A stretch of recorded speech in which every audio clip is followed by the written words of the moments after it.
listeners. My name is Bart Fanshawe Brown, and I'm the CEO of Dreams Into Action, the finest record shop in southeast London. We're in lockdown, forced to explore new innovative ways to connect with Britain's record buying public. So in these difficult times, Dreams Into Action are broadcasting live to you from Catford. Hello, record collecting world. Ably assisted by my resident vinyl expert Vic, and significantly less ably by shop dog's body Tommy, we aim to lift the morale of the nation in these challenging times by reviewing a number of rare records from our current stock. So Vic, what on earth are we listening to here? Well, Bart, this week's record was released on a label called Deterioration in 1992. It's by a band called Moist, two brothers from Paisley in Scotland. They recorded both tracks in their shared bedroom on a Tascam 4-track recorder. It's a wonderful example of a genre known as shoegazing. It's got a really nice dreamy sound, Vic,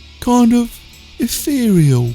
But I can hardly hear the vocals. What are they singing? Is it Eyes of Love? Eyes of Love, Tommy. He's singing Eyes of Love, for Christ's sake. But it's just noise. One can barely even hear the drums. It's a far cry from the unsurpassable quality of, say, Howard Jones, and why anyone would pay good money for this nonsense is beyond me. Yeah, and why are the guitars so loud? It's stupid. Christ, you two are fucking clueless. Listen, Tommy, loud drowning guitars were one of the defining characteristics of the shoegaze genre. This music represented a perfect fusion of early 80s jangle pop and late 80s indie rock, with major influences such as the Velvet Underground, the Jesus and Mary Chain, and My Bloody Valentine, all rolled into one. Of course the guitars are fucking loud. The problem for Moist was that bands with noisy Velvet-style guitars were free a penny at the time. Every sixth former in the home counties was in a shoegaze band, but these guys, Moist, they were initially ahead of the pack, but it took them 3 years to record these two songs. If they got their shit together earlier, they could have written Kevin Shields into the footnotes of indie rock history. They could have hammered My Bloody Valentine's Loveless as the last nail in the coffin of a very profligate Creation Records. But alas. So how comes it took them 3 years to record two songs then? These boys were perfectionists when it came to their music. That's why it took so long. Also, their dad was a hopeless, incompetent drunk. And guess what? He became their manager. God's sake. He spunked the last of his redundancy pay on pressing 1,000 vinyl copies of the single and booked the Camden Falcon for their first gig. The problem was it was on Easter Sunday.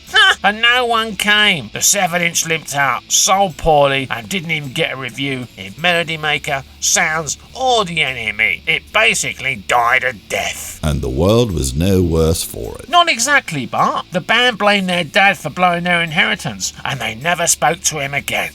Just typical. Why is it that these self-absorbed artistic types are so utterly lacking in creativity when it comes to supporting themselves? Always sponging money off the government, the taxpayer, the bank of mum and dad, subsidies here, grants there, and when they do make it, they still charge outrageously high ticket prices everywhere. Well, that's rich coming from the beneficiary of a trust fund from Daddy. But speaking of making money, Bart, shouldn't we shine the footlights back on this wonderful slice of vinyl? The punters out there must be gagging for this one. Quite right, Vic. Ladies and gentlemen, visit dreamsintoaction.catford to buy this rare and highly prized vinyl gem for the modest price of £45. And don't forget, this month only, we were offering free second-class postage on all orders of £1,000 or more. So get shopping and put those dreams into action.